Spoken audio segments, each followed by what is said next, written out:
क्या आप जानते हैं भगवान जगन्नाथ की मूर्ति अधूरी क्यों है? उनके हाथ पूरे क्यों नहीं बने? और आखिर क्यों आज भी पूरी दुनिया में सिर्फ पुरी धाम में ही भगवान का ऐसा स्वरूप देखने को मिलता है? आज की इस लंबी और रहस्यमयी कथा में हम जानेंगे भगवान जगन्नाथ स्वामी की वास्तविक कथा, एक ऐसी कथा जिसमें भक्ति है, रहस्य है, चमत्कार है और भगवान की अनंत कृपा भी। बहुत समय पहले मालवा राज्य में इंद्रद्युम्न नाम के एक महान राजा राज करते थे। वह भगवान विष्णु के परम भक्त थे। दिन रात भगवान का भजन करते और सोचते कि उन्हें ऐसा दिव्य रूप देखने को मिले जो पूरे संसार में सबसे अद्भुत हो। एक रात राजा को स्वप्न आया। उन्होंने देखा कि समुद्र किनारे एक दिव्य प्रकाश चमक रहा है। उस प्रकाश के बीच भगवान विष्णु स्वयं प्रकट हुए। भगवान बोले, हे इंद्रद्युम्न, यदि तुम मेरा दिव्य स्वरूप देखना चाहते हो तो नीलांचल पर्वत जाओ, वहां तुम्हें मेरा अद्भुत रूप मिलेगा। राजा की आंख खुली तो उनका शरीर कांप रहा था। वह तुरंत समझ गए कि यह कोई साधारण सपना नहीं था। अगली सुबह उन्होंने अपने सबसे विश्वसनीय ब्राह्मण विद्यापति को नीलांचल भेजा। विद्यापति कई दिनों तक जंगलों में भटकते रहे। न कोई रास्ता, न कोई इंसान, सिर्फ घना जंगल और रहस्यमयी आवाजें। एक दिन उन्हें एक भीड़ जनजाति मिली। उनके मुखिया का नाम था विश्ववसु। विश्ववसु रोज कहीं जंगल में जाता और लौटकर दिव्य सुगंध से भरा रहता। विद्यापति को शक हुआ। उन्होंने कई दिनों तक उसका पीछा किया, लेकिन विश्ववसु हर बार रास्ता बदल देता। आखिर एक दिन विद्यापति ने विनती की, मुझे भी उस भगवान के दर्शन करवा दीजिए जिनकी आप पूजा करते हैं। विश्ववसु पहले तो मना करता रहा, लेकिन फिर मान गया। उसने विद्यापति की आंखों पर पट्टी बांध दी और जंगल के अंदर ले गया। लेकिन विद्यापति बहुत बुद्धिमान थे। उन्होंने रास्ते में सरसों के दाने गिरा दिए। जब पट्टी खुली तो सामने जो दृश्य था उसे देखकर विद्यापति की आंखों से आंसू बहने लगे। एक गुफा के भीतर दिव्य प्रकाश से चमकती भगवान नील माधव की मूर्ति विराजमान थी। पूरी गुफा सुगंध और अलौकिक शक्ति से भरी हुई थी। विद्यापति भगवान के चरणों में गिर पड़े। विद्यापति ने वापस जाकर राजा इंद्रद्युम्न को सब बताया। राजा तुरंत विशाल सेना और भक्तों के साथ नील माधव के दर्शन के लिए निकल पड़े। लेकिन जब वे उस गुफा तक पहुंचे तो वहां कुछ भी नहीं था।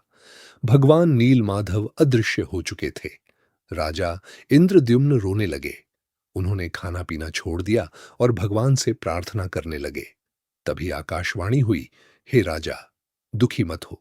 समुद्र तट पर तुम्हें दिव्य दारू अर्थात पवित्र लकड़ी मिलेगी।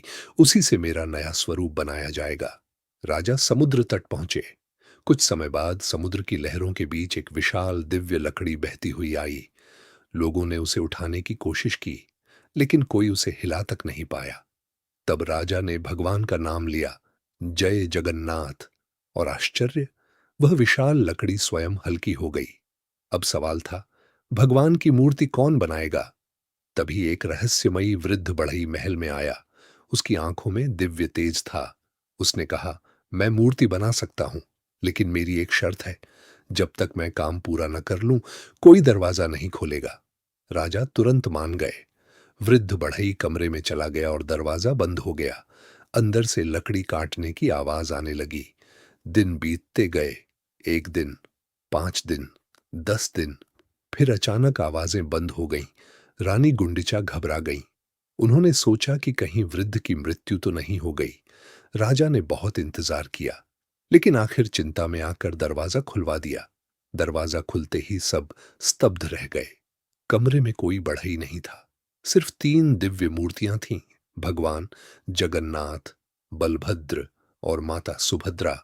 लेकिन उनकी मूर्तियां अधूरी थीं, हाथ पूरे नहीं बने थे।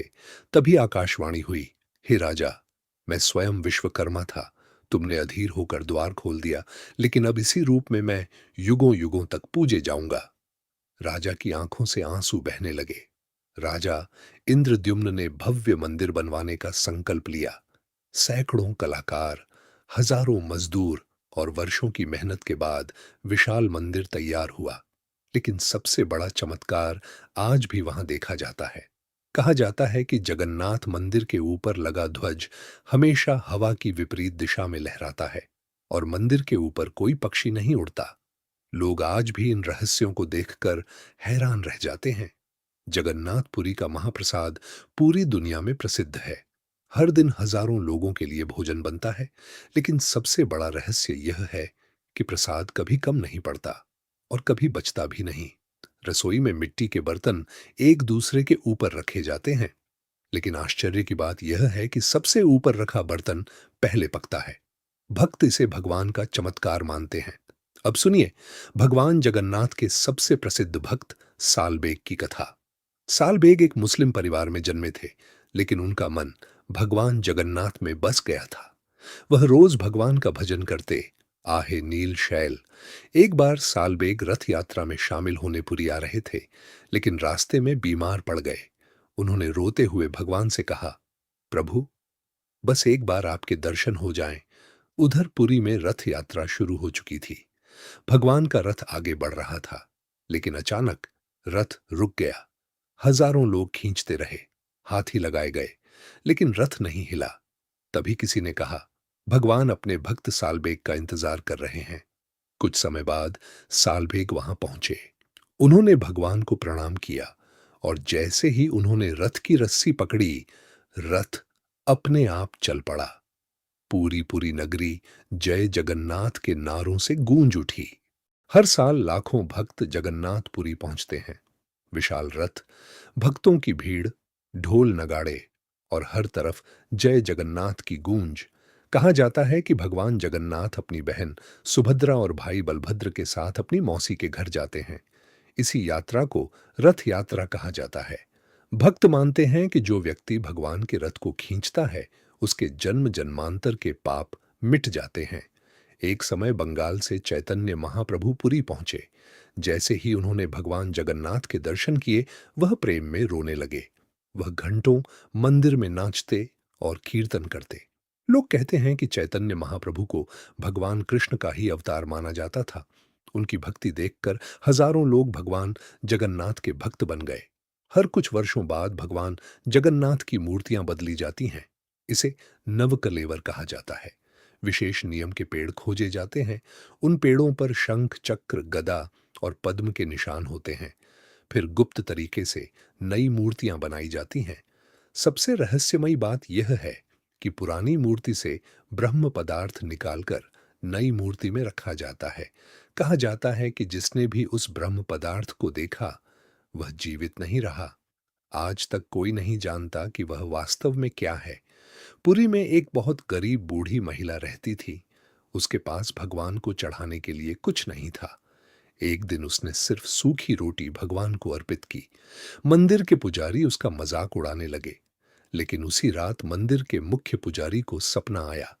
भगवान जगन्नाथ बोले, आज मुझे सबसे स्वादिष्ट भोजन उसी बूढ़ी मां ने खिलाया है। अगले दिन पुजारी उस महिला के चरणों में गिर पड़े। भगवान जगन्नाथ की अधूरी मूर्ति हमें क्या सिखाती है? वह बताती है कि भगवान रूप से नहीं, भाव से पूर्ण होते हैं। जिस भक्त के मन में सच्ची श्रद्धा है, भगवान उसके पास स्वयं चले आते हैं। आज भी करोड़ों लोग भगवान जगन्नाथ को अपना स्वामी मानते हैं। कोई उन्हें कृष्ण कहता है, कोई विष्णु, कोई प्रेम का सागर। लेकिन भगवान जगन्नाथ हर भक्त के लिए एक ही संदेश देते हैं, मैं जाति, धर्म, अमीरी, गरीबी नहीं देखता। मैं सिर्फ सच्ची भक्ति देखता हूं। समुद्र की लहरें फिर गूंज रही हैं, मंदिर के शंख बज रहे हैं और लाखों भक्त एक स्वर में पुकार रहे हैं, जय जगन्नाथ, जय जगन्नाथ। अगर आपके मन में भी भगवान के लिए सच्चा प्रेम है, तो एक बार दिल से बोलिए, जय जगन्नाथ स्वामी।